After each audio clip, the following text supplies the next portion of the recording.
Sims ஹாஸ்பிட்டலுடைய FB live நேயர்கள் அனைவருக்கும் அன்பு வணக்கங்கள். ஸோ ஒவ்வொரு முறையும் FB லைவ் மூலமா உங்களை சந்திக்கும் பொழுது ஒரு டாக்டர்னுடைய அனுபவம் மட்டும் இல்லாம பல அவேர்னஸ் நாங்க கொடுத்துட்டு இருக்கோம் அப்படின்ற ஒரு திருப்தியோட தான் இந்த நிகழ்ச்சி போயிட்டு இருக்கு. அந்த வகையில இன்றைக்கு நம்ம தெரிஞ்சுக்க போறதே என்ன அப்படின்னு பார்த்தீங்கன்னா, உண்மையிலேயே இந்த லாப்ராஸ்கோபிக் அப்படின்ற அந்த வார்த்தை எல்லாருக்குமே தெரியும். பட் அது இன் டெப்த் எல்லாருக்குமே தெரியுமா அப்படின்னு பார்த்தீங்கன்னா அதுக்கான ஒரு நிகழ்ச்சி தான் இந்த லாப்ராஸ்கோபிக் அறுவை சிகிச்சை பற்றி அறிந்ததும் அறியாததும். இதை பத்தி தான் நம்ம வந்து பேச போறோம். இதை பத்தி அவேர்னஸ் கொடுக்கறதுக்காக ரொம்ப கியூட்டான ஒரு 16 இயர்ஸ்க்கு மேல தன்னுடைய எக்ஸ்பீரியன்ஸ் தனக்குள்ள வச்சுட்டு ரொம்ப அழகா இங்க நம்ம பக்கத்துல அமர்ந்திருக்காங்க டாக்டர் ஜெயப்பிரியா ராமஸ் அவர்களை வெல்கம் பண்றோம்.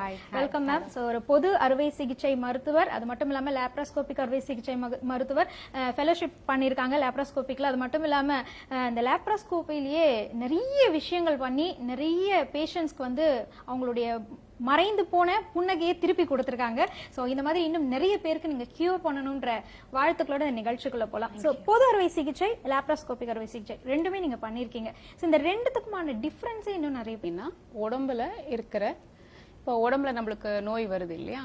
ஸோ நம்ம அலோபதியில ட்ரீட்மெண்ட் மெத்தட்ஸ் பார்த்தீங்கன்னா, ஒரு நோய் வந்துச்சுன்னா அதை மெடிசின்ஸ் கொடுத்து கியூர் பண்ணலாம், ஆப்ரேஷன் பண்ணி கியூர் பண்ணலாம். ஸோ ஒரு சில நோய்கள் மெடிசின்ஸ்லேயே சரியாயிடும், ஒரு சில நோய்களுக்கு கண்டிப்பா ஆப்ரேஷன் பண்ணணும். ஸோ இந்த ஜெனரல் சர்ஜரின்ற பிரிவு எப்போ வந்துச்சுன்னா, ஸோ இந்த ஆப்ரேஷன்லாம் பண்ணக்கூடிய நோய்களை பற்றி படிச்சு நாங்க ட்ரைனிங் ஆகுறது தான் ஜெனரல் சர்ஜரி.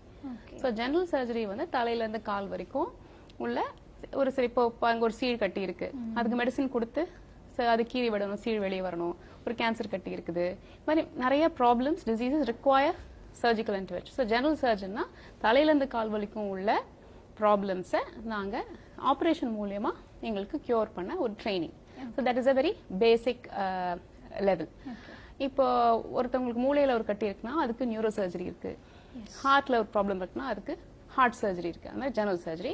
இல்லை ப்ரிடாமினண்டா வந்து வயிறு சம்பந்தமான ஆப்ரேஷன்ஸ் ரெகுலரா வர appendix, gall bladder stones, hernia, அந்த மாதிரி இருக்கிற ஜெனரல் ப்ராப்ளம்ஸ்க்கு ஆப்ரேஷன் மூலியமா சரி பண்றது. Okay okay. இதுக்கு அடுத்து இதனுடைய அட்வான்ஸ்டு மெத்தடா தான் நான் வந்து லாப்ராஸ்கோபிக் சர்ஜரின்றத பாக்குறேன். பட் அது நிறைய பேருக்கு இன்னும் அந்த அவேர்னஸ் இல்ல.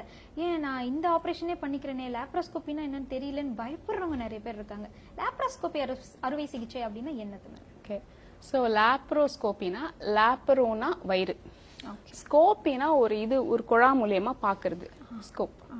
ஸோ வயிறு சம்பந்தப்பட்ட ஆபரேஷன்ஸ்ல பழைய காலத்துல ஒரு 20-30 இயர்ஸ் முன்னாடி எல்லாமே ஓபன் பண்ணி தான் செய்யணும். இப்போ நிறைய டெக்னிக்கல் அட்வான்ஸ்மெண்ட்ஸ் வந்ததுனால ஒரு சின்ன ஹோல் மூலியமா we put a camera and அந்த camera is connected to a big monitor. ஒரு 10 times மேக்னிஃபிகேஷன் இருக்கும். ஸோ சின்னதா இருக்கிற அந்த டீடைல்ஸ் எல்லாம் நல்ல தெளிவா துல்லியமா தெரியும். ஸோ 3D எஃபெக்டோட இப்போ தெரிய வந்துருச்சு. So through small holes we put instruments, we put camera and we do the same surgery laparoscopically. So the advanced method அப்படின்னு நம்ம சொல்லலாம். ஸோ யாருக்கெல்லாம் இந்த லாப்ராஸ்கோபி அறுவை சிகிச்சை தேவைப்படும், எந்த மாதிரியான நோய்களுக்கெல்லாம் நம்ம இதை பயன்படுத்த முடியும்? ஓகே. ஸோ நான் ஏற்கனவே சொன்ன மாதிரி if there are some general conditions where routine laparoscopy பண்ண ஆரம்பிச்சிட்டோம். So appendicitis, hernia, gallbladder stones, so இதெல்லாம் ரெகுலரா laparoscopy.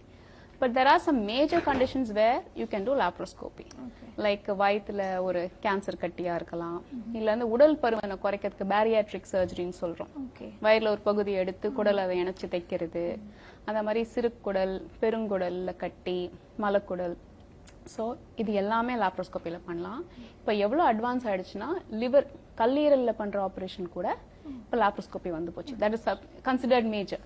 ஸோ லிவர் சர்ஜரி கூட இப்போ லாப்ரோஸ்கோப்பில செய்ய முடியும்.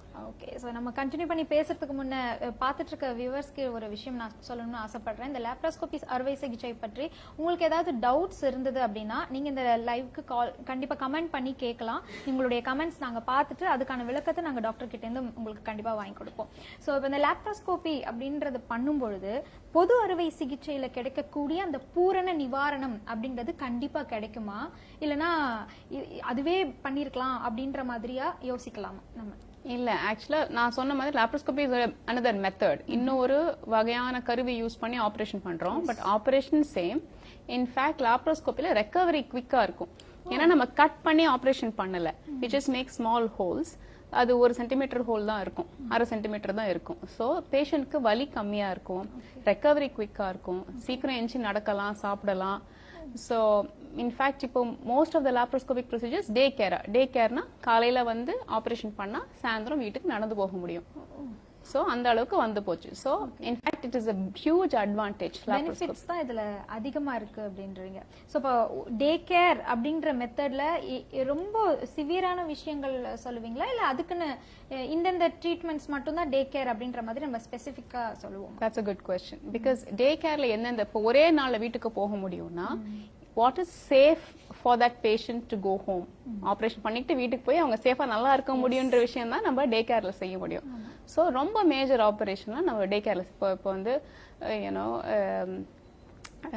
இந்த கேன்சர் கட்டி இல்ல மேஜர் சர்ஜரிஸ் டே கேர் பண்றது இல்ல. But having said that gall bladder operation, hernia, appendix, in fact இப்போலாம் வந்து அந்த பேரியாட்ரிக் சர்ஜரி கூட டே கேர்ல செய்ய முடியும். அந்த அளவுக்கு இப்போ அட்வான்ஸ்மெண்ட் வந்து போச்சு. இன்னொன்னு பேஷண்ட் வந்து யங்கா ஃபிட்டா இருக்கிறாங்க, அவங்களுக்கு ரிஸ்க்ஸ் இல்ல, அனஸ்தீசியா ரிஸ்க்ஸ் இல்லங்கிற பட்சத்துல they can walk back home. இதே நான் சொன்ன அப்பெண்டிக்ஸ் ஆபரேஷனோ கால் பிளாடரோவே ஒருத்தவங்களுக்கு இதய நோய் இருக்கு இல்ல மத்த துணை நோய்கள் இருக்கு பட்சத்துல we wait for them to recover. அவங்க இருந்து 2 நாளோ 1 நாளோ இருந்துட்டு if it's safe only they can go home. So it is not only about the surgery, it is about the patient's general condition also. Okay ma'am. So இப்போ இந்த laparoscopy surgery பண்ணணும் அப்படின்னா அதுக்கு முன்ன எப்படி ப்ரிப்பேர் ஆகி இருக்கணும், அதுக்கு ஏதாவது நீங்க அட்வைஸ் பண்ணுவீங்களா? பொதுவா பேஷண்ட்ஸ் எப்படி ப்ரிப்பேர் ஆகணும்? சரி, ப்ரிப்பேர் ஆகிறது என்னன்னா ஃபர்ஸ்ட் வந்து பேஷண்ட்ஸ்க்கு வந்து அந்த நீங்க சொன்ன மாதிரி அவேர்னஸ் வேணும். ஸோ ஜென்ரலா இப்போ ஒரு லாப்ரோஸ்கோபி மட்டும் இல்லை, ஓப்பன் கூட ஒரு பேஷண்ட்க்கு ஒரு சர்ஜரி இருக்குன்னா முன்கூட்டியே ஆப்ரேஷனுக்கு முன்னாடி அவங்கள கவுன்சில் பண்ணுவோம். இந்த மாதிரி இருக்கு, இந்த மாதிரி ஆபரேஷன் பண்ண போறோம், இதுதான் அவங்களுக்கு புரிதலுக்கு அவங்களுக்கு எவ்வளவு புரிதல் இருக்கோ புரியுது. Then we get a informed consent. இன்ஃபார்ம்னா அவங்களுக்கு எல்லாம் இந்த சர்ஜரி இதுக்காக பண்ணுறோம், அது பண்ணினா இதெல்லாம் ஆகலாம், என்னென்ன பெனிஃபிட்ஸ்னு வி டிஸ்கஸ் வித் தெம். அப்புறம் அவங்களுக்கு பேஸ் லைனா உள்ள பிளட் டெஸ்ட், எக்ஸ்ரே, இசிஜி அதெல்லாம் எடுத்துட்டு யூஸ்வலா அந்த லாப்ரோஸ்கோபி ஆபரேஷனுக்கு ஃபுல் மயக்கம் கொடுக்கணும். ஸோ மருத்து போற ஊசியோ இல்ல ரீஜனல் முதுகுல ஒரு ஊசியோ போட்டு லாப்ரோஸ்கோபி செய்யறது இல்லை. It is not safe. ஏன்னு சொல்றேன், இந்த லாப்ரோஸ்கோபி வந்து வயிறுக்குள்ள பண்ற operation. So when we put small holes, வயிறுக்குள்ள ஸ்பேஸ் இருக்காது. ஸோ நாங்க கார்பன் டை ஆக்சைடுன்னு ஒரு கேஸை வயிறுக்குள்ள நிரப்பி அது ஒரு பலூன் மாதிரி ஆக்கி அதுல ஹோல்ஸ் போட்டு பண்ற operation. So the tummy will be like a balloon. So அப்படி செய்யறப்போ மூச்சு அவங்கள இயற்கையாக எடுக்க முடியாது. ஸோ அவங்க ஃபுல் தூக்கத்துல இருந்து வென்டிலேட்டர்ல கனெக்ட் பண்ணாதான் they can breathe well. So அவங்க வென்டிலேட்டர்ல இருக்கணும், அனஸ்தீசியால இருக்கணும்னா அவங்களுக்கு ஹார்ட்டும் லங்ஸும் நல்லா ஃபங்க்ஷன் இருந்தாதான் they can undergo it safely. So what we do, so சர்ஜரிக்கு முன்னாடி ஹார்ட் நல்லா இருக்கா, லங்ஸ் நல்லா இருக்கா எல்லாம் பார்த்து மயக்க டாக்டர் செக் பண்ணி ரிக்வயர்ட்னா கார்டியாலஜி டாக்டர் பார்த்துட்டு எவ்ரிபடி இஸ் ஃபிட்னு சொன்னதுக்கு அப்புறம் we take that patient up for surgery. Okay okay. So இப்போ எந்த மெடிகேஷன்ஸ் எடுத்தாலும் சைடு எஃபெக்ட்ஸ் அப்படின்றத ஒன்றை பற்றி நம்ம பேசுவோம். ஸோ இந்த சர்ஜரி பொறுத்த வரைக்கும் இந்த சர்ஜரியால் ஏதாவது சைடு எஃபெக்ட்ஸ் வரத்துக்கு வாய்ப்புகள் இருக்குங்களா? நான் சொன்ன மாதிரி it's only a technique laparoscopy. So டெக்னிக்னால சைடு எஃபெக்ட்ஸ்னு இல்லை, ஒரு சில ப்ரிகாஷன்ஸ் மெடிக்கலி நாங்கள் எடுப்போம். இப்போ நான் சொன்ன மாதிரி கார்பன் டை ஆக்சைடு கேஸ் செலுத்துறோம், அதுக்கும் அனஸ்தீசியாக்கும் சம்பந்தம் இருக்கு. So anaesthesia doctors certain precautions எடுப்பாங்க ஆப்ரேஷன் தியேட்டர்ல. ஸோ அதை தவிர every surgery has its own risks.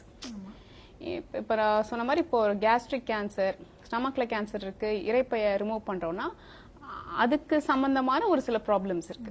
அந்த மாதிரி இப்போ கோலன்ல ஒரு ப்ராப்ளம் இருக்குன்னா அது சம்பந்தமா இருக்கு, ஹர்னியான்னா so it is very individual. So ரிஸ்க்ங்கிறது ஒரு சர்ஜரிக்கு ஓபன் பண்ணாலும் லேப் பண்ணாலும் அதே ரிஸ்க் தான். But technique wise there are some risks. நாங்க ப்ரிகாஷன்ஸ் எடுக்கிற ரிஸ்க் தான். There is nothing the patient can do about it.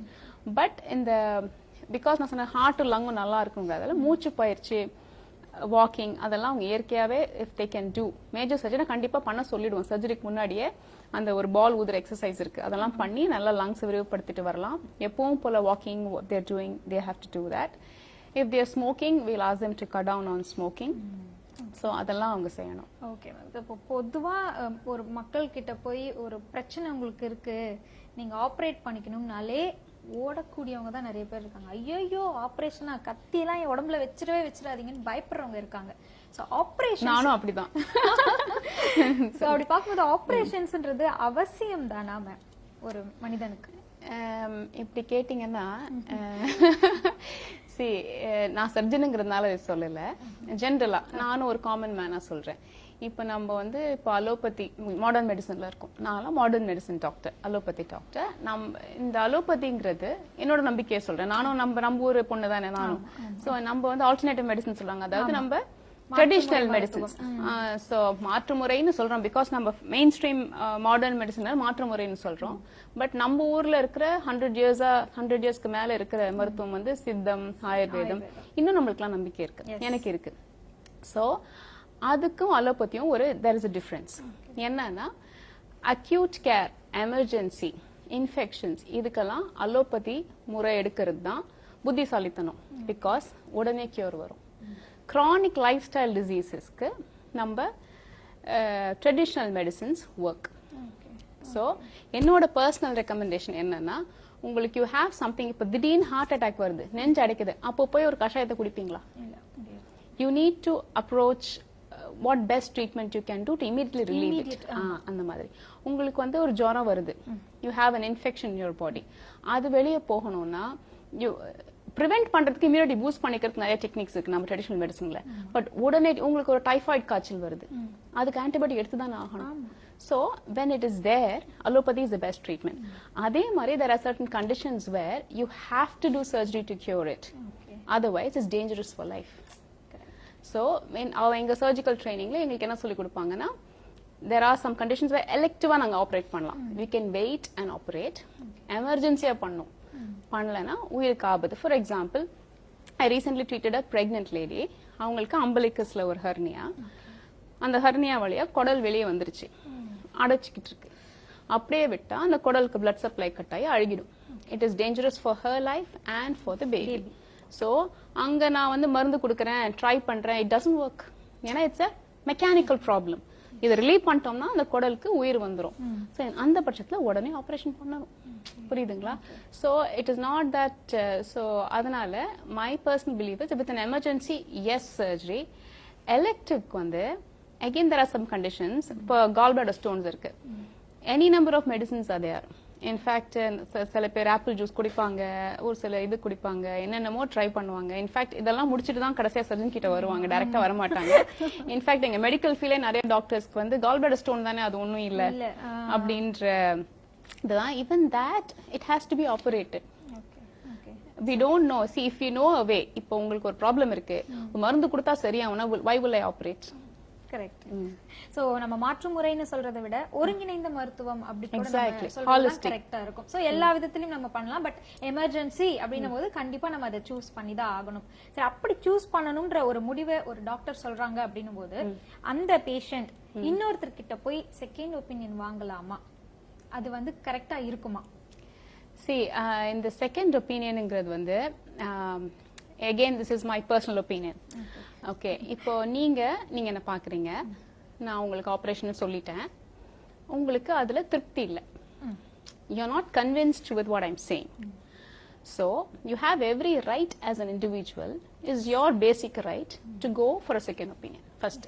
ஏன்னா நீங்க சொன்ன மாதிரி சர்ஜரி, நீங்கன்னா கடைக்கு போய் சர்ஜரி பண்ணிட்டு வர, no, surgery is a once in a lifetime thing for you. So you want to be doubly sure and you want to be reassured that you're doing the right thing. So and the patient உரிமைங்கிறது அது correct. But what usually happens is patients come to Dr. A, then they go to Dr. B, then they go to Dr. C, and they are very scared. அவங்கள decision எடுக்க முடியலன்ற பட்சத்துல they prolonged their illness. அந்த right time treatment எடுக்காம பயந்து doctor ஷாப்பிங்னு சொல்லுவோம், இங்க போய் they postpone the treatment which will cause problems for them. But having said that, நானே என் பேஷண்ட்டுக்கு ஒரு critical issue இருக்கு, I'm saying surgery, if they don't want, I would rather request them to go for a second opinion because I don't want their treatment to get delayed. So it is basic human rights to ask for a second opinion. பழைய காலத்துலலாம் it's very egoistic, upset ஆவாங்க doctors. But இந்த காலத்துல we all know that it's common. So it is indeed good to go for a second opinion. 10th opinion is crazy. Correct. So சரியான நேரத்துல நமக்குள்ள ஒரு தன்னம்பிக்கை வந்தாதான் அந்த ஆபரேஷனை ஏத்துக்கொள்ளக்கூடிய உடல் பக்கமும் மனப்பக்கமும் நமக்கு வரும். ஸோ ஒரு பேஷண்ட் வந்து நீங்க அணுகும் பொழுது எந்த மாதிரி அணுகுவீங்க? ரொம்ப பயந்து இருந்தாங்க, குழந்தையா இருக்காங்க அப்படின்னும் பொழுது ஒரு சர்ஜனா நீங்க எப்படி அவங்களை அணுகுவீங்க, அப்ரோச் பண்ணுவீங்க? See, nobody wants to hear surgery. டாக்டர்கிட்ட போன உடனே சர்ஜரின்னா யாராலும் ஃபர்ஸ்ட் தாங்க முடியாது. But having said that, surgeon கிட்ட எப்போ வருவாங்க? டேரக்டா யாரும் சர்ஜன் கிளினிக் வர மாட்டாங்க. யூஸ்வலி யாராவது ஒருத்தவங்க ரெஃபர் ஆகி தான் வருவாங்க. ஒரு மெடிசன் டாக்டரோ ஒரு கைனகாலஜிஸ்டோ யாராவது ஒருத்தவங்க பார்த்து இல்ல இது சரி வராது, சர்ஜரி தான் பண்ணணும்ன்ற பட்சத்துல ஒரு ஸ்கேனை பண்ணி அதுக்கப்புறம் தான் எங்க கிட்ட யூஸ்வலா வருவாங்க. So they don't want to hear surgery. Okay, so எனக்குமே if I tell a patient உங்களுக்கு ஆபரேஷன் தேவையில்ல சரியாயிடும்னா they'll be very happy. In fact, I also feel good saying that. But yeah, so surgery வந்து what I do is in my practice, first I talk to the patient, then அவங்களோட கூட இருக்கிற family, அவங்களோட emotional status. See, all patients are not the same. படிச்சவங்க படிக்காதவங்க எல்லாம் அவங்களோட emotional status வந்து it is not the same. So அதை பொறுத்து அதை வந்து அந்த breaking the news that will be in steps. So எடுத்த உடனே உங்களுக்கு இது இருக்கு வெட்டிரணும் உங்களை அப்படின்னு ஓடி போயிருவாங்க. So I break it up in steps and say அது எப்படி சொல்லணுமோ அவங்களோட இமோஷனல் மெச்சூரிட்டியை பொறுத்து சொல்லலாம். எஸ் மேம், நீங்க பேசிட்டு இருக்க இந்த டைம்ல நிறைய பேர் வந்து உங்களுக்கு வாழ்த்துக்கள் தெரிவிச்சிட்டு இருக்காங்க. நைஸ், ரொம்ப அருமையா நிகழ்ச்சி போயிட்டு இருக்குன்னு சொல்லிட்டு இருக்காங்க. ஸ்ரீ வைஷ்ணவி சரவணன் அப்படின்றவங்க, இந்த லாப்ரோஸ்கோபி சர்ஜரின்றதுக்கு எவ்வளவு காஸ்ட் ஆகும், இது எல்லாராலையும் அஃபோர்ட் பண்ண முடியுமா, சாதாரண மனிதர்கள்ல இருந்து எல்லாராலையுமே இதை அஃபோர்ட் பண்ண முடியுமான்னு கேட்டிருக்காங்க. Okay, that's a good question, Shri Vaishnavi. So முன்ன லாப்ரோஸ்கோபி ஆரம்பிச்ச காலத்துல அந்த இன்ஸ்ட்ருமெண்ட்ஸ் எல்லாம் இட்ஸ் எக்ஸ்பென்சிவ். பட் இப்போ வந்து it is almost expenditure same as open surgery. எப்படின்னா இப்போ ஒரு ஃபார் எக்ஸாம்பிள் இப்போ ஒரு லாப்ரோஸ்கோப்பில ஒரு ஹெர்னியா ஆப்ரேஷன் பண்ணணும்னு வைங்க, அதையே ஓப்பன்லயும் செய்யலாம். இப்போ ஓப்பன்ல செஞ்சா நேற்று அட்மிட் பண்ணி இன்னைக்கு ஆப்ரேஷன் பண்ணி ஒரு 4-5 நாள் ஹாஸ்பிட்டல்ல இருந்து ஒரு 7வது நாள் உங்களை டிஸ்சார்ஜ் பண்ணுவேன். இதே உங்களுக்கு லேப்னா இன்னைக்கு காலைல உங்களை அட்மிட் பண்ணி இன்னைக்கு ஆப்ரேட் பண்ணி இன்னைக்கு சாயந்தரமோ நாளைக்கோ டிஸ்சார்ஜ் பண்ணா அந்த ஹாஸ்பிட்டல் பெட் சார்ஜஸ் பாத்தீங்கன்னா உங்களோட பெயின், அதுக்கு நீங்க எடுக்கிற medicines, loss of work days, நீங்க வேலைக்கு போகாம லீவ் எடுக்கிற லாஸ், இதெல்லாம் கூட்டி கழிச்சு பாத்தீங்கன்னா laparoscopy is more economical to be honest. So pain சொன்னீங்க, அப்ப லேப் பண்ணா பெயின் இருக்காதா மேம்? இருக்காதுன்னு சொல்ல முடியாது, இருக்கும். பட் ஓப்பன் கம்பேர்ட்சி ஒரு பிக் கட் உங்க வயர்ல பெருசா கிழிச்சி இருக்கிறதுக்கும் சின்ன சின்ன ஹோல்ஸ் போடுறதுக்கும் ஒரு 90% கம்மியா இருக்கும் pain. So pain irukadu kadiyadu, but the pain can be managed with a few tablets. Okay. So usually நாங்க laparoscopy பண்ற patients க்கு 3 நாளைக்கு தான் pain killer medicines கொடுப்போம். And they are comfortable with that. Super ma'am. So இந்த lab பண்ணும்போது food அப்படின்ற விஷயம், நிறைய ஆபரேஷன்னாலே ஒரு மாசத்துக்கு நல்ல சாப்பாடை பார்க்கவே முடியாதுன்ற ஒரு சூழலா தான் நிறைய பேர் இருப்பாங்க. ஸோ இந்த ஃபுட் அப்படின்றதெல்லாம் கூட இந்த லேப்ல நமக்கு உடனடியா சீக்கிரமா கிடைக்கிறதுக்கு ஏதாவது சான்சஸ் இருக்குமா? So again, food வந்து it depends on what surgery. இப்போ நாங்க இரைப்பையில ஆபரேஷன் பண்ணிருக்கேன், கண்ணி இணைச்சிருக்கேன், சிறுகுடலாங்க இணைச்சிருக்கேன்னா அந்த இணைச்ச தையல் ஆறணும். பட் காமனா பண்ற சர்ஜரி எல்லாமே we give food on the same day. அதாவது இன்னைக்கு கால ஆபரேஷன் பண்ணா அந்த மயக்கம் தெளியறதுக்கு ஒரு 4 to 5 hours நாங்க வெயிட் பண்ணுவோம். இந்த 4 மணி நல்லா தெளிவா இருக்காங்க, பேஷண்ட் நடக்கிறாங்கன்ற பட்சத்தை ஃபர்ஸ்ட் லிக்விட்ஸ் கொடுப்போம். ஒரு சில பேருக்கு ஒரு nausea or vomiting sensation இருக்கும் after anesthesia. So once they're tolerating something to drink, then within an hour or two we give a meal, if it's lunch or dinner what they eat. So they can have a meal after the general lab procedures. But major surgeries kume ipo புதுசா வந்து ERAS அப்படின்னு ஒரு principal வந்திருக்கு, enhanced recovery after surgery. அதாவது major ஆபரேஷனுக்கு, கேன்சருக்கு பண்ற ஆபரேஷனா இருக்கட்டும். So இதெல்லாம் வந்து ERAS ப்ரோட்டோகால் உலகமெங்கும் ஒரு மோர் தென் 15 years வந்து போச்சு. என்ன சொல்றாங்கன்னா நியூட்ரிஷன் நல்லா இருந்தா ரெக்கவரி நல்லா இருக்கும்ன்ற பட்சத்துல even after major surgery we can give food the same day. அப்படிங்கிற கான்செப்ட் வந்து போச்சு. நீங்க சொல்ற மாதிரி ஒரு மாசம்லாம் பட்டினி போட மாட்டோம். You can eat the same day of surgery. There might be some restrictions or things that we may ask the patient to follow. அதோட சரி. ஓகே, லேப் வந்து நம்ம மேலால இப்ப நம்ம பேசிட்டு இருந்தோம். இந்த லேப் மூலமா எவ்வளவு வந்து ரொம்ப முக்கியமான சர்ஜரிஸ்லாம் நம்மளால பண்ண முடியும், கியூர் பண்ண முடியும். ஏன்னா நிறைய விஷயங்கள் வந்து கியூர் பண்ண முடியாது, ரொம்ப ஆபத்தான நோய்கள் அப்படின்னு சொல்றத கூட லேப் மூலமா நம்ம வந்து ட்ரீட் பண்ண முடியுமா மேம்? See again நான் சொன்ன மாதிரி lab is only a method. So lab எதுக்கெல்லாம் பண்ணுவாங்க அப்படின்னு நான் சொன்ன common problemsக்கு, and that is what we do lab for diagnosis also. நிறைய வயித்துல இருக்கிற problemsக்கு diagnosis தெரியாம இந்த scan அந்த scan it will go on and on and on. So diagnosisக்கு laparoscope பயன்படுத்தும். ஏன்னா டைரக்டா we can see the organs. So கண்டுபிடிக்கிறதுக்கு we do a diagnostic laparoscopy. அதே மாதிரி ஒரு சில கேன்சர்ஸ்க்கு ஸ்டேஜிங், வயித்துக்குள்ள பரவி இருக்கா, ஸ்கேன்ல தெரியாத பரவல், எக்ஸாம்பிள் ஸ்டமக் கேன்சர். ஸோ வயித்துக்குள்ள பரவி இருக்கான்னு பாக்குறதுக்கு ஒரு டயக்னோஸ்டிக் லாப்ரோஸ்கோபி. ஒரு சில கண்டிஷன்ஸ் வயித்துக்குள்ள வந்து நெறிக்கட்டி இருக்கு இல்ல சம் ப்ராப்ளம், அதுல இருந்து பயாப்சி எடுக்கணும். பட் அது எடுக்கிறது இட்ஸ் டிஃபிகல்ட் அதர்வைஸ்னா லாப்ரோஸ்கோப்பில வி டு பயாப்சி. ஸோ இந்த மாதிரி it starts with these basic problems. அப்புறம் நான் உங்களுக்கு சொன்னேன் அட்வான்ஸ்டா இப்போ லிவர் கூட பண்றாங்க laparoscopy. So even major problems லேப்ல செய்யறாங்க. செய்யாத ஒரே ஆபரேஷன் சிசேரியன் செக்ஷன் தான். அது பண்ண முடியாது. ஸோ இன்னொருத்தவங்க ரமணி சங்கர் அவங்க கேட்டிருக்காங்க, ப்ராஸ்டேட் ஆபரேஷன் இது கூட வந்து லாப்ரோஸ்கோப்பில பண்ண முடியுமா அப்படின்னு சொல்லி கேட்டிருக்காங்க. That's a good question. Prostate வந்து it is very deep inside the pelvis.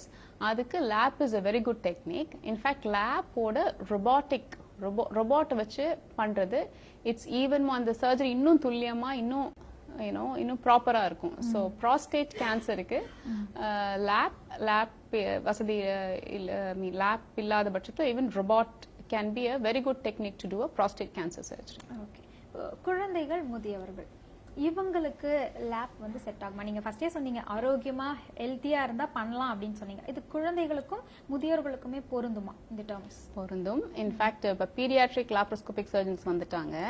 So குழந்தைக்குன்னே இன்னும் குட்டி இன்ஸ்ட்ருமெண்ட், நான் சொன்னது அடல்ட்ஸ்க்கு 1 சென்டிமீட்டர் இன்சேஷன்ல பண்றது, குழந்தைங்களுக்கு 3 மில்லிமீட்டர் 2 மில்லிமீட்டர்ல இன்ஸ்ட்ருமெண்ட் போட்டு குழந்தைங்களுக்குமே இப்போ எல்லா நிறைய ப்ராப்ளம்ஸ் தட் தே ஹேவ் அது பீடியாட்ரிக் சர்ஜன்ஸ் இப்போ லேப்ல பண்றாங்க. குழந்தைங்களுக்கும் it can be done. Recovery is very quick. Super. It is very heartening to see a child walk back after surgery.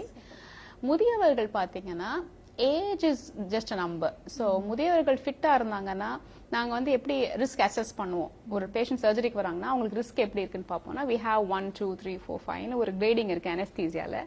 So அதுல 1 is somebody who doesn't have any, like you, who's fit and healthy, no sugar, no BP. ASA 2 அப்படின்னு சொல்றது வந்து ஏதோ ஒரு நோய் இருக்கான control இருக்கு, diabetic but you're in good control. அந்த மாதிரி ஒரு நோய் இருக்கு but is under control and you're fit. அப்புறம் 3 4 5 இருக்கு. ஸோ அந்த ASA 1 and 2க்கு அண்ட் ஈவன் அப் டு 3 கொஞ்சம் கண்ட்ரோல் இல்லைனாலும் கேன் பி மேனேஜ்ட் ஓரளவுக்குன்னா லாப்ரோஸ்கோபி ரிஸ்க் இல்லாம செய்ய முடியும். அதுக்கு மேல போனா it is indeed risk. For that matter any surgery, லாப்னு இல்ல, any surgery risk இருக்கு. But then we have to make an risk benefit னு சொல்றோம். So ஆபரேஷன் பண்ணா ரிஸ்க், ஆபரேஷன் பண்ணாம விட்டா ரிஸ்க், இதுல எது ரிஸ்க் ஜாஸ்தி?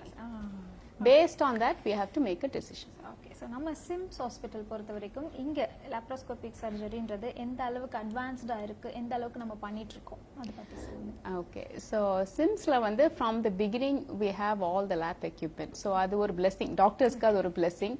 பிகாஸ் லாப்ரோஸ்கோபி எக்யூப்மெண்ட் வந்து தரமான எக்யூப்மெண்டா இருந்தா எங்களுக்கு ஃபர்ஸ்ட் ஆப்ரேஷன் பண்றது easy and it's safe for the patient.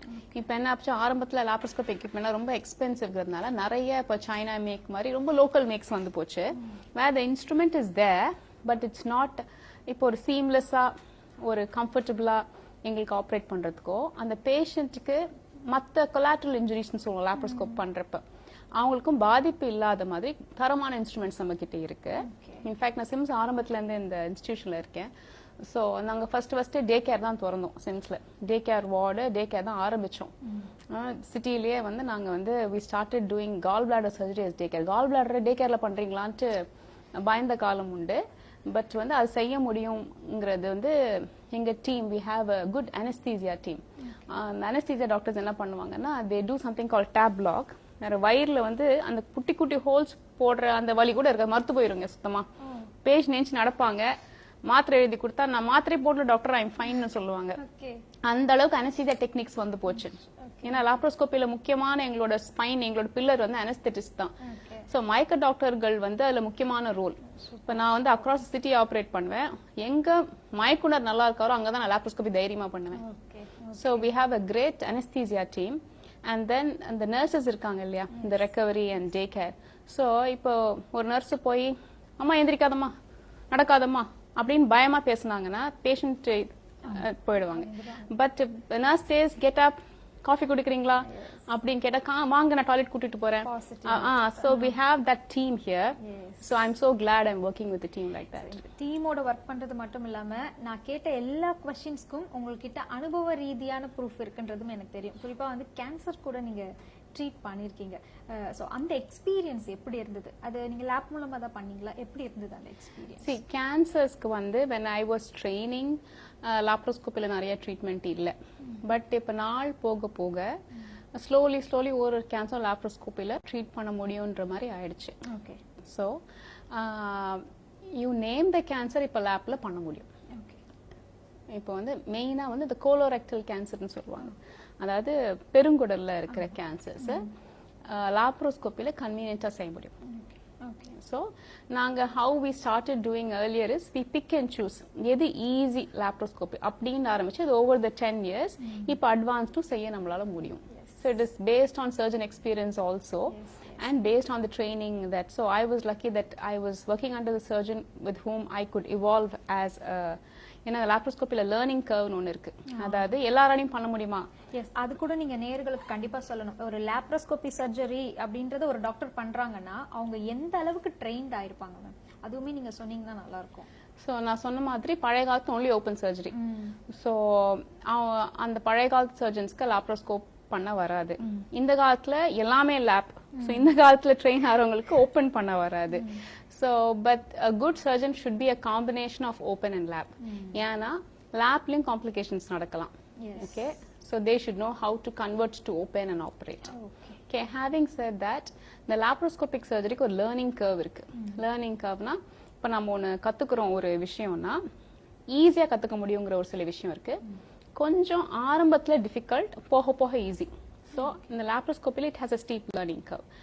ஏன்னா இப்போ நம்ம ஓப்பன் பண்றோம்னா நம்ம கண்ணு அதை பார்க்குது, நம்ம கை வேலை செய்யுது, நம்ம ஆப்ரேட் பண்றோம். லாப்ரோஸ்கோப்பில எப்படின்னா பேஷண்ட் இங்க இருப்பாங்க, நம்ம கை இங்க இருக்கு, கண் அங்க இருக்கும், மானிட்டர் ஃப்ரண்ட்ல இருக்கும், ஒரு 10 times மேக்னிஃபிகேஷன்ல இருக்கும். We'll be using very thin instruments. So நம்ம கை இங்க 1 millimeterனால தான் அங்க 1 centimeter நம்மளுக்கு ஆடும். ஒரு டிராப் ரத்தம் இங்க சிந்துச்சுன்னா அங்க வந்து ஃபுல்லா ரெட் ஆயிடும் ஸ்கிரீன். ஸோ அந்த hand I coordination it's like playing a video game. So அதுக்கு வந்து ட்ரைனிங் தேவை. So it requires good training for a surgeon to become a good laparoscopic surgeon. So when patients go for surgery, அவங்க வந்து of course they should go for a good hospital with good infrastructure. நான் சொன்ன மாதிரி நல்ல மயக்குனர் இருக்கணும், அது அவங்கள support பண்ற ஐசியூ ஃபெசிலிட்டி, ஹார்ட் டாக்டர் இருக்கணும், எக்யூப்மெண்ட் நல்லா இருக்கணும். எல்லாத்துக்கும் மேல you should have a good trained surgeon who can deliver it to you. Yes ma'am, இப்போ இந்த லாப்ரோஸ்கோபிக் சர்ஜரி மாதிரியே ரொபாட்டிக் சர்ஜரி அப்படின்ற அந்த நேம் நம்ம கேள்விப்பட்டுட்டு வரோம். ஸோ அதை பத்தி கொஞ்சம் சொல்ல முடியுமா மேம்? ஸோ ரொபாட் வந்து ஐ திங்க் வந்து ஒரு 10-12 வருஷம் ஆயிடுச்சு இந்தியாவுக்கு. ஸோ ரொபாட் வந்து it's an extension of laparoscopic surgery. என்னன்னா இப்போ நம்ம லாப்ரோஸ்கோபி பண்ற அதே டெக்னிக் தான். பட் லாப்ரோஸ்கோபிக் சர்ஜரினா சர்ஜன்ஸ்க்கு வந்து நாங்க ஆப்ரேஷன் பண்ணி இப்படி பண்ணி பண்ணி பண்ணி எங்களுக்கு ஷோல்டர், கழுத்தெல்லாம் வலிக்கும், முதுகெல்லாம் வலிக்கும், ரொம்ப நேரம் நின்று பண்ணுவோம் இல்லையா. ஸோ அந்த ரொபாட்ல அட்வான்டேஜ் என்னன்னா நான் இந்த ரேப் செட்டப்பே பேஷண்ட்களுக்குள்ள அந்த இன்ஸ்ட்ருமெண்ட்ஸ் எல்லாம் போட்டுட்டு நான் வந்து கம்ஃபர்டபுளா அந்த மாதிரி ஒரு சோஃபால உட்காந்துட்டு கன்சோல்னு சொல்லுவாங்க. ஸோ அதுல வந்து we can get a 3D vision. So vision நல்லா இருக்கும் ரொபாட்ல. நான் இப்படி கை வச்சு பண்ணினா ரொபாட் அங்க அந்த சர்ஜரி அங்க பண்ணும். I will be operating here, robot will be doing that. In fact ஆரம்பத்துல ரொபாட் வந்த புதுசுல அக்ராஸ் த அட்லாண்டிக் சீ பண்ணாங்க. இந்த யூஎஸ்லயும் யூரோப்லயும் surgeon was in one continent, the robot was in another continent. And that could be done. So it is very surgeon friendly. ரெண்டாவது நான் சொன்ன 3D depth perception is very good. நல்லா concentrate exactly துல்லியமா செய்ய முடியும் with accuracy. Most important இந்த robotic arms low இப்ப நம்ம லாப்ரோஸ்கோபி இன்ஸ்ட்ருமெண்ட்ல இவ்வளவுதான் மூவ்மெண்ட், ரொபாட்ல 360 டிகிரி மூவ்மெண்ட் இருக்கு. ரோபோல சொல்வார்ல ரொட்டேட் யுவர் ஹெட் அப்படிங்கிற மாதிரி கை 360 டிகிரி போகும். Exactly. So where we can reach பண்ண முடியாத இடம், மூவ்மெண்ட் பண்ணாத முடியாத இடத்துல ரொபாட் போய் ரீச் ஆகும். Super. So it definitely has a lot of advantages. It is good for the surgeon and the patient, but it only burns your pocket. So it's a bit expensive, but then if you want all these advantages, you have to pay. So இன்னொரு 10 years போச்சுனா அதுவுமே cut ஆகிறதுக்கான வாய்ப்புகள் வரதுக்கு கண்டிப்பா இருக்கு. ஏன்னா robot வந்து வந்த ஆரம்ப காலத்துல இட் வாஸ் பேட்டன்டட். சோ அந்த கம்பெனி வச்சதுதான், அவ்வளவு காசு கொடுத்ததான் வாங்க. இப்ப நிறைய புது விதமா வந்து போச்சு, அந்த பேட்டன்ட் எல்லாம் முடிஞ்சு. So it should be affordable. கூடிய விரைவில் சிம்ஸ்ல கூட நம்ம எதிர்பார்க்கலாம்னு நினைக்கிறேன். சோ இந்த லேப் அப்படின்னு சொன்னாலே ஆரம்பத்துல தெரிஞ்ச விஷயம் என்னன்னா பிசிஓடி ப்ராப்ளம் இருக்கக்கூடியவங்க, குழந்தையின்மை இருக்கக்கூடியவங்களுக்கு தான் இது யூஸ் ஆச்சுன்னு சொல்றோம். அது எந்த அளவுக்கு ட்ரூ மேம்? எந்த அளவுக்கு உங்களுக்கு ஹெல்ப்ஃபுல்லா இருக்கு? It is so true. இப்ப நான் சொன்ன லேப் ஆபரேஷன் எல்லாமே வயிறு சம்பந்தப்பட்ட நோய்களுக்கு. பட் கைனகாலஜிக்கல் ஆபரேஷன்ஸ், இப்போ லாப்ரோஸ்கோப், குடும்ப கட்டுப்பாடு, ஓவேரியன் சிஸ்ட், எக்டோபிக் பிரெக்னன்சி, நீங்க சொன்ன மாதிரி இன்ஃபர்டிலிட்டி ட்ரீட்மெண்ட்டுக்கான ஒரு சில ப்ரொசீஜர்ஸ், இன்ஃபேக்ட் யூட்ரஸ் ரிமூவல் கூட இப்ப லேப்ல வந்து போச்சு. சோ கைனக் ப்ராப்ளம்ஸ்க்கு இப்ப நிறைய gynaecologist R trained in laparoscopy. So நீங்க சொன்ன அத்தனை ப்ரொசீஜர்ஸ் லேப்ல சேஃபா பண்ண முடியும். Okay ma'am, super. இன்னைக்கு ஒரு ஹாஃப் அன் ஹவர் போனதே எங்களுக்கு தெரியல. ஒரு சாதாரண லேமனுக்கு மனசுல என்ன கொஸ்டின்ஸ் இருக்குமோ அதுதான் நான் உங்ககிட்ட கேட்டேன். அது ரொம்ப அழகா வெளிப்படுத்துனீங்க நீங்க. சோ இந்த நிகழ்ச்சி பார்த்துட்டு இருக்கிறவங்களுக்கு ஒரு சர்ஜனா என்ன சொல்ல விருப்பப்படுறீங்களோ ப்ளீஸ். என்கிட்ட வராதீங்க. Maintain your health. நம்மளுக்கு கடவுள் கொடுத்த முக்கியமான gift is our body. So நம்ம ஹெல்தியா இருந்தா நம்ம we can go win the world. So நோய் வராம இருக்க என்னென்ன செய்யணும் அப்படின்னா, லாப்ரோஸ்கோபியில் நோய் வராம இருக்க நல்ல ஹெல்தி ஃபுட் சாப்பிடணும். காலை சூரியன் எழுந்துறப்போ இல்ல அதுக்கு முன்னாடியே நம்ம எழுச்சிக்கணும். நைட்டு சீக்கிரமே உணவு அருந்தணும், நல்லா தூங்கணும், உடற்பயிற்சி செய்யணும். மனதுக்கு இந்த உடம்பு நல்லா நிறைய பேருக்கு ப்ராப்ளம். இப்போ ரீசெண்டா somebody asked me, ஏன் நிறைய பேருக்கு சின்ன வயசுலயே ஹார்ட் அட்டாக் வருது? ஸோ ஸ்ட்ரெஸ்ஸை வளர்த்துக்காதீங்க. ஏதாவது ஒரு பிராணாயாமம், ஒரு தியானம், மனதுக்கு ரிலாக்ஸ்டா ஆகிறத செய்யுங்க. ஹாஸ்பிட்டல் பக்கமே வராதீங்க. அப்படியே ப்ராப்ளம்ஸ் இருந்தாலும் உங்களை சிறப்பா கைட் பண்றதுக்கு சிம்ஸ்ல நம்மளுடைய ஜெயப்பிரியா மேம் இருக்காங்க. சோ அவங்களுடைய சப்போர்ட் எப்படி இருக்கும்ன்றத இன்னைக்கு ஒரு சாம்பிள் தான் நீங்க பாத்திருக்கீங்க. சோ அது மட்டும் இல்லாம இன்னைக்கு வந்து நோய் எதிர்ப்பு சக்திக்கான ஒரு நாளா நம்ம வந்து செலிப்ரேட் பண்ணிட்டு இருக்கோம். சிம்ஸ்ல அந்த ஒரு அவேர்னஸ் கொடுத்திருக்காங்க. இந்த நாள்ல நீங்க இந்த நல்ல நல்ல விஷயங்கள் எங்களுக்கு சொன்னது ரொம்ப happy ma'am. Thank you so much. ரொம்ப நன்றி. தேங்க்யூ. இந்த மாதிரியான ஒரு அவேர்னஸ் தரக்கூடிய அடுத்த நிகழ்ச்சியில உங்களை மீட் பண்றோம். நன்றி, வணக்கம்.